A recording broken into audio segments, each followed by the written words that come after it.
Lahore Grammar School, Quetta, lesson by Faiza Shah for grade 7. Component is comprehension. The passage has been taken from your reader Time and Tide, which I have attached with my lesson so that you can read the passage by yourself. The topic is why the sea is salt. Introduction of the lesson. This play is adapted from a Norwegian folk tale. Now, we've been doing many folk tales before, so this is also another folk tale. And like other folk tales that we did before, it also gives the interpretation of how the world became the way it is. Although the play deals on one level with why seawater is salty. Now, the reason why I haven't said that it's a folk tale deals on one level is because the writer who rewrote has changed this Norwegian folk tale into a play. So in this play, he's going to deal on one level with why the seawater is salty. It raises ethical problems as well. The moral of the story is perhaps twofold. The rich brother and the sea captain learned it doesn't pay to be greedy, but the poor brother learned if you want golden eggs, don't give the goose away. Another moral is that generosity and trust have their safe limits, which a wise man realizes and a foolish man ignores. So the characters of the lesson are the storyteller, rich brother, poor brother, old beggar, poor brother's wife, 6 visitors, sea captain, and the members of the crew. So it's a long play, so I'm going to share the summary scene-wise. There are 7 scenes of this lesson portrayed by the playwright. In the first scene, so this is the first scene's summary. In the first scene, the writer shows us how needy the poor brother is and how selfish the proud rich brother is. The poor brother, standing at his doorstep, begs him to spare him a morsel, to which the rich brother reluctantly gives his poor brother 2 loaves of bread and a piece of bacon and tells him never to come back for more.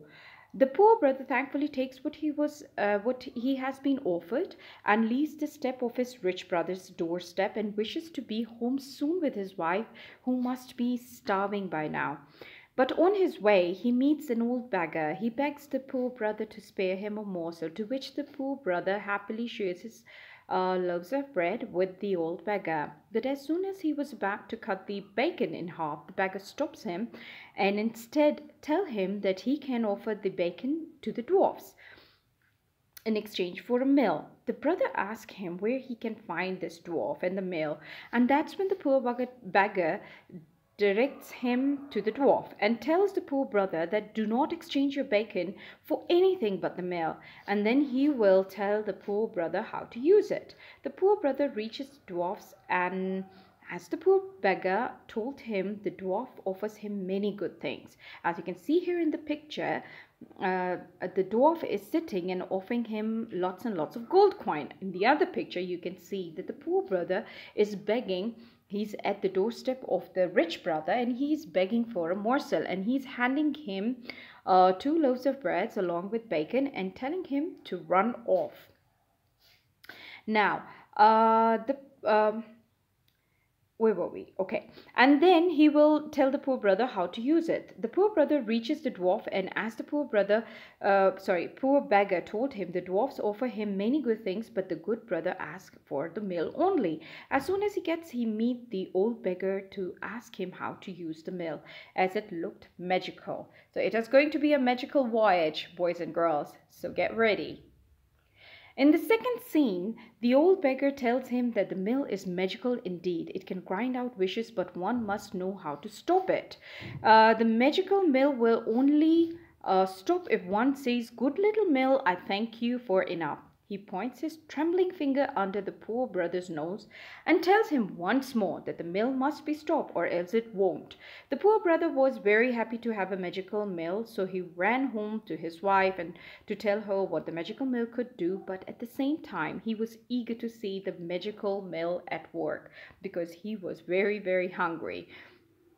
So you can see the old beggar and the poor brother, and that is how it all happened. Now, the scene 3. In the third scene, the writer shows the empty cottage of the poor brother. There is a window but no curtains over it, a bare table with drawer in it, and some rough, straight chairs that shows how poor this man was. His starving wife was sitting in front of the empty fireplace when the poor brother walks in and with the magic mill and tells his wife that it is their lucky day, to which the hungry wife looks at the mill and asks him, "This is only a mill. Where's the food you went to get?" Poor brother places the mill on the empty table and tells his wife about the mill. The wife wishes for white bread along with sausages, and the mill starts grinding out sausages and white bread. Then the poor brother said the magic words and the mill stopped grinding. So you see, boys and girls, it's a wonderful magical story. So we'll do the next scenes in my next lesson. However, I've got this fun work for you. It's a focus on the genre. Now, there's a difference between a folk tale. However, this has been done in a play. So it's more like a script writing of a play. So folk tales are stories passed on from one person to the next by word of mouth. Folk tales are not realistic. Sometimes they can include magical objects and mysterious or made-up creatures. Read and find Why the Sea is Salty is a folk tale with a larger-than-life character and a magical millstone that can produce food from nowhere. So now it's your turn. Your assignment of the day is to think of some of the qualities you possess. What would happen if those qualities were larger than life? Write a story in which you are the hero and you have one or more superpowers. What do you say, boys and girls? I'm sure you're gonna love doing it because it's one of my favorites too. Writing about magic, voyage, adventure, one of my favorites too. So boys and girls, thank you so much and have a good day.